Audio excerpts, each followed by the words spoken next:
cordial bom dia, boa tarde, boa noite. Está um sol diáfano, de luz translúcida. O sol dardeja em miríades rutilantes. Este não é um texto de Gil Vicente. Amigos, amigas de Franco da Rocha, tudo bem com vocês? Eu sou Celso Cardoso e esta é mais uma aula da oficina 50 mais de teatro da Secretaria Municipal de Cultura de Franco da Rocha. Vamos começar a nossa aula número 10. Como acontece na maioria das atividades humanas, muitas pessoas fazem uma determinada coisa, algumas se destacam e ficam famosas. O mesmo acontece no teatro.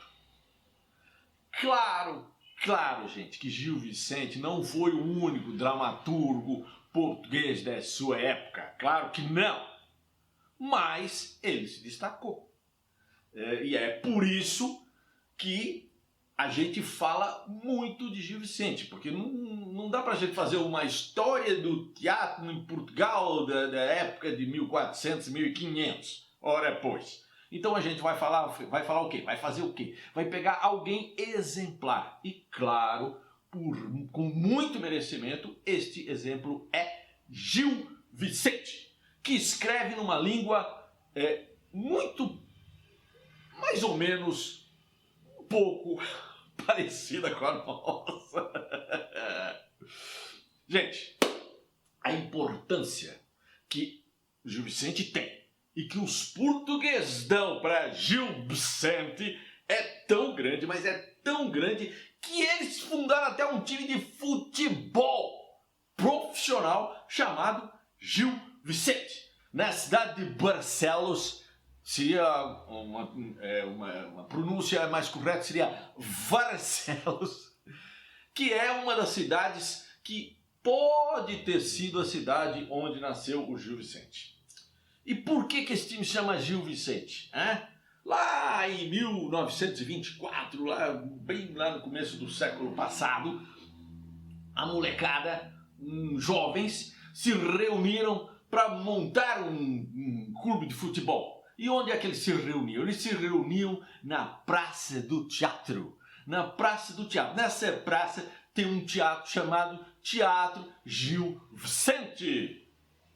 Por conta disso, o time passou a se chamar Gil Vicente. E já foi 2 vezes campeão da 2ª divisão. O que vocês estão pensando? Já ganhou até do Benfica, do Sporting e do Porto. Gil Vicente, todo mundo lá, quase um século de existência. Viu? A importância que Gil Vicente tem para os portugueses? Voltando ao dramaturgo Gil Vicente. Bom, essas histórias de nomes, datas, quanto menos números, melhor, não é verdade? Mas algumas datas são necessárias, até para a gente ter uma noção das relações entre acontecimentos importantes. Bom, assim, fazendo uma conexão com o salto de 1000 anos, 1000 anos de trevas que nós demos na aula passada, temos o seguinte: 1453 como o ano em que se considera que a Idade Média acabou. E 1465, 12 anos depois, como o provável ano de nascimento de Gil Vicente. Bom, que sorte a dele, hein? Escapou de nascer na Idade das Trevas e nasceu dentro de um período que tem um nome muito bonito, chamado de Idade Moderna. A vida íntima de Gil Vicente. a vida íntima do Gil Vicente não é da nossa conta, não tem nada a ver com isso. Para não dizer que eu não falei nada sobre isso, ele casou 2 vezes e teve 5 filhos. Fim da vida íntima do Gil Vicente. Porque o que interessa é o Gil Vicente artista. Gil Vicente foi dramaturgo, foi poeta e foi, pelo que descrevem nas biografias dele, um excelente produtor cultural. É que não devia ter esse nome naquela época, mas ele foi. Como vocês sabem, em 1500 aconteceu a invasão do Brasil pelos portugueses. Naquela época, o Brasil não tinha o nome do Brasil, não era unificado. Um detalhe, parênteses. Parênteses e faz aspas. É muito bom. É uma coisa que já vem da aula passada e que vai nos acompanhar por algum tempo nesta oficina, hein? Os portugueses são europeus, homens e brancos. Aguardando. Eles consideram que descobriram o Brasil como se não existisse ninguém aqui na chegada deles, né? Bom, mas voltando ao Gil Vicente. Quem era o rei de Portugal na época do descobrimento e do Gil Vicente? Quem? Sim, ninguém mais, ninguém menos do que ele, Dom Manuel o Venturoso. Lembra disso? Pois é, para Dom Manuel o Venturoso e sua família real, foi que Gil Vicente fez a sua estreia lá na corte portuguesa. Isto aconteceu em 1502, com a apresentação do Auto da Visitação, que também é conhecido como Monólogo do Vaqueiro. E como é que era essa peça? Como é que era essa apresentação? Bom, essa apresentação aconteceu por conta do nascimento do Joãozinho. Joãozinho, filho do Dom Manuel Venturoso, foi o príncipe, era o príncipezinho que viria a ser o futuro Dom João III. Então o Joãozinho era filho do Manuel e da Maria. Mais português do que isso é impossível, não é verdade? Bom, o Auto da Visitação era uma peça curtinha, em ato único, escrita em castelhano. Detalhe, castelhano era a língua que os portugueses falavam na corte. Porque assim como, por exemplo, a nossa elite gosta de falar inglês para parecer diferente da plebe, da raia miúda, lá em Portugal, ao invés de falar português, eles falavam castelhano. É possível uma coisa dessa? Bom, esta peça foi escrita em castelhano. E como é que era a peça? A peça era o seguinte: Gil Vicente, o próprio, entrava como ator, ele era o vaqueiro, vestido de vaqueiro. Ele entrou, estava lá reunida toda a corte, o nenezinho, rei, rainha, irmão, os venturosos estavam todos lá. Muito bem, entra o Gil Vicente como vaqueiro e já entra assim de uma forma meio atrapalhada, dizendo que ele trocou um monte de porrada com os serviçais do palácio, que apanhou pra caramba, mas também bateu em alguém. Aí ele entra se arrumando todo. Bom, estou aqui. Aí ele elogia o bebê, o Joãozinho, faz lá uns elogios a todos os presentes, a rainha, o rei, as princesas, príncipes, e fala que ele tem alguns vaqueiros que vieram junto com ele e que vieram trazer presentes para o jovenzinho, para o Joãozinho. A inspiração que o Gil Vicente teve foi a história dos Reis Magos levando presentes para o menino Jesus. Muito bem. para ficar engraçado de novo, ele diz que esses vaqueiros vão chegar, claro, depois de trocar umas porradas com os caras lá fora, certo? Isso parece que faz parte da recepção do palácio, segundo aquilo que o Gil Vicente estava falando. Porque o Gil Vicente queria ser simpático, engraçado, né? Então, esta é a história do monólogo do vaqueiro, do Alto da Visitação. Vale fazer aqui uma primeira observação técnica, digamos. Os autos são textos poéticos, rimados, encenados como uma peça de teatro. Como dissemos na aula passada, a Igreja Católica começou a usar os autos nas encenações religiosas nos altares da igreja, das igrejas. Depois, essas encenações saíram dos altares e foram para as praças, se popularizando. Claro, nas praças muito mais gente podia ver. E os artistas também foram conseguindo se desvincular da Igreja Católica e puderam começar a falar de outros temas, que não só aqueles que a religião queria que eles falassem. Muito bem. Quer dizer, aquilo que começou exclusivamente dentro da igreja, com temas religiosos, depois que saiu dela, foi para as praças, acabou se tornando a ressurreição do teatro, que a própria igreja havia proibido lá no final do Império Romano. Lembre-se disso. Muito bem. Os autos de Gil Vicente, por exemplo, não só não eram religiosos, como em vários deles, o Gil Vicente descia o cacete na igreja e nos aspectos religiosos da sua época. Primeiro, tragédias e comédias, em seguida, sátiras. Tanto na Grécia como na Roma Antiga, as peças, em geral, maneira de dizer, tinham 5 atos. Mais marcantemente, no final da Idade Média, apareceram os autos, que são textos curtos, com ato único.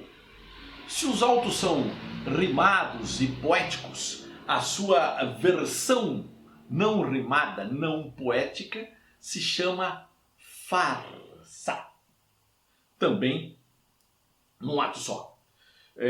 Numa definição, presta atenção, simplista, a farsa é uma peça cômica popular de concepção, ação e temas simples. Predominam situações ridículas e engraçadas. Confirmando, a farsa também nasce com um ato só. Ou seja, novas fórmulas, novas possibilidades para os artistas de teatro. Gil Vicente. Gil Vicente escreveu basicamente autos e farsas. Suas 2 peças mais famosas são exatamente um auto, o Alto da Barca do Inferno, e uma farsa, Farsa de Inês Pereira. Bom, depois do sucesso inicial do Alto da Visitação, Gil Vicente caiu nas graças do Manuel Venturoso, da Maria Venturosa e da família, das mães, das tias, dos sobrinhos, dos cunhados, dos amigos, dos parças, etc, etc, etc, etc, etc. O maior sucesso da corte portuguesa era Gil Vicente. Todos os venturosos da família real e agregados adoravam o Gil Vicente, principalmente Dona Leonor, a venturosa irmã de Dom Manuel. Ela era, digamos, a fã número 1 do Gil. Bom, por conta disso, nos anos seguintes, Gil continuou trabalhando lá na corte. Ele organizou festas, eventos, apresentações, celebrações, tudo. E claro, ele sempre colocava os seus textos nestes eventos, nessas festas, nessas apresentações. Bom, assim, com grande aprovação da família Venturosa, Gil Vicente passou a ser uma celebridade. Saiu na capa da revista Caras e apareceu em todos os programas populares da televisão da época. Esse sucesso do Gil Vicente foi muito bom para ele e para nós, porque ele continuou escrevendo cada vez mais. Bom, suas sátiras criticavam todos os tipos sociais, principalmente o clero e seus casos de amor proibido, os beatos fervorosos e os membros da nobreza, que só iam às missas para cumprir um compromisso, uma obrigação social. Só isso. À sua maneira, na sua dramaturgia, Gil Vicente defendeu aqueles que ele considerava como trabalhadores honestos e criticou com veemência toda a sociedade portuguesa de sua época. Suas obras também são carregadas de questões morais, mas sempre tudo com muito humor.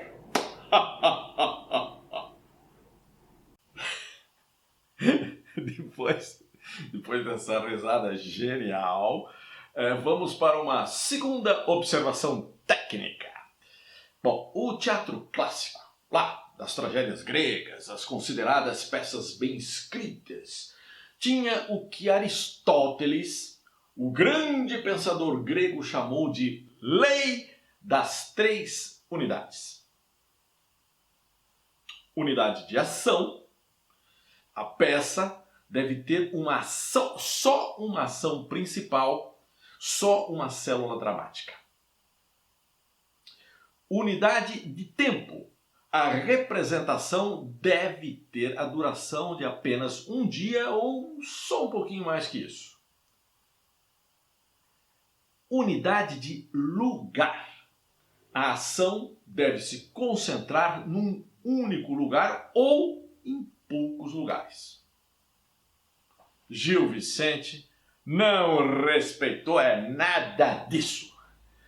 Enquanto a lei das três unidades pregava a unificação do tom da peça numa única célula dramática, o Gil Vicente botou, não queria saber de restrição de tempo, de lugar, de nada disso. Ele colocou vários temas, vários lugares, tudo numa mesma peça. As ações davam saltos no tempo, ele não queria saber de nada disso. Sem preocupações de ideia de unidade, inclusive.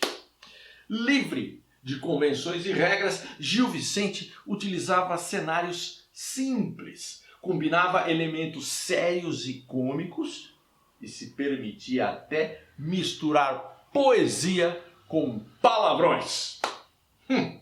O nosso querido Gil escreveu 44 peças, sendo 17 em português, 11 em espanhol e 16 bilíngues, português e espanhol. Bom, seus primeiros trabalhos, como acontece com todo artista, tinham influências de outros dramaturgos. No caso dele, de autores espanhóis, com destaque para Juan del Encima. Não confundir com João Deu em Cima, certo? Muito bem. Os estudiosos de literatura fizeram várias classificações da obra de Gil Vicente. Tem um monte de jeito de analisar a obra dele. Como ele misturou um montão de coisa, essas classificações sempre tem um senão, sempre tem uma exceção aqui e ali. É difícil enquadrar o cara, né? Então todas elas têm várias observações e exceções. Para o entendimento que a gente pretende aqui, que não é uma análise da profunda literatura, mas do conhecimento inicial do teatro de Gil Vicente, nós vamos pegar uma classificação bem abrangente que eu encontrei nas minhas pesquisas. Classificando a obra de Gil Vicente. Há duas modalidades principais de ação dramática. Nós vamos fazer a classificação por aí, na ação dramática.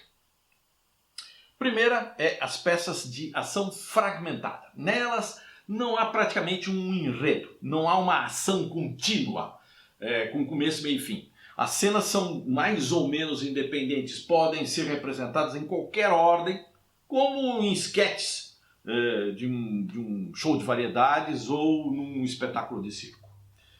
É o caso, por exemplo, do Alto da Barca do Inferno, uma alegoria religiosa em que tipos exemplares da sociedade são julgados pelo diabo e pelo anjo para saber se eles vão para o céu ou para o inferno. Na peça, essa peça, as cenas têm uma sequência determinada, mas se você trocar a sequência dessas cenas, não vai alterar em absolutamente nada o resultado final da peça. Agora temos as peças de enredo. Nestas, Gil Vicente, aí sim, ele desenvolve uma ação contínua em torno de um caso inspirado na vida real, com um personagem central, um começo, meio e fim. Bom, muito bem. Um exemplo das peças de enredo do Gil Vicente é a Farsa de Inês Pereira. Inês Pereira é uma moça solteira que fica às voltas com aquelas tarefas caseiras, domésticas, que ela odeia e vê no casamento a chance de sair dessa vida. Ela recusa o primeiro candidato, achando que ele era muito ridículo, e acaba se casando com um segundo candidato, que na verdade era um cara que estava querendo dar um golpe do baú, um cara que monta uma história e que se apresenta de uma forma, e depois que eles se casam, ela percebe que não era nada daquilo. O cara era terrível, terrível esse cara. Bom, muito bem. O que acontece é que esse cara acaba indo para a guerra e na guerra morre. Assim, morre um monte de gente. Guerra é uma coisa estúpida onde morre um monte de gente. Morreu também o marido da Inês Pereira. Muito bem. Aí a Inês Pereira fala assim, bom, pensando bem, eu acho que eu vou me casar com aquele trouxa lá, aquele primeiro cara ridículo, que foi o primeiro candidato. Pois é isso que ela acaba fazendo. Ela acaba se casando com esse primeiro candidato e, para ser feliz, no final da peça é isso, para ser feliz, ela arruma um amante. Que legal! Do ponto de vista cênico, o teatro de Gil Vicente pode ser considerado rudimentar, primitivo até. Ele está baseado na espontaneidade e na improvisação. Mas seus textos têm grande qualidade. Eles transitam por vários caminhos. Lírico, satírico, alegórico, religioso e filosófico. É um teatro que revela o profundo pensamento de um homem cristão, lúcido e comprometido, cuja obra é uma obra de combate, de acusação e de moralidade. Bom, a carreira de Gil Vicente se estendeu por mais de 30 anos e ele morreu lá em Portugal mesmo, em 1536. A barca, mortais! Barca bem guarnecida, a barca da vida! Vigiai-vos, pecadores, que depois da sepultura, neste rio está a aventura de prazeres e dores. A barca, senhores, barca muito enobrecida, a barca da vida. E assim terminamos a nossa aula de hoje. Na próxima aula, atenção, na próxima aula falaremos sobre uma das obras mais importantes e famosas de Gil Vicente, O Alto da Barca do Inferno. E na outra, falaremos sobre a outra peça dele, Farsa de Inês Pereira. Gente, a pandemia continua. Nada de ir para 25 de março se misturar no meio daquela monte de gente maluca que tá a fim de pegar Covid. Por favor. Claro, precisa sair de casa, precisa trabalhar, precisa comprar isso, precisa levar aquilo para casa da avó, do tio, do primo. Tudo bem. Protejam-se. Protejam-se. Usem máscara o tempo todo. Lavem as mãos com muito sabonete. Se não tiver sabonete, álcool em gel, certo? Cuidem-se, mantenham-se vivos e divirtam-se. Até mais, pessoal!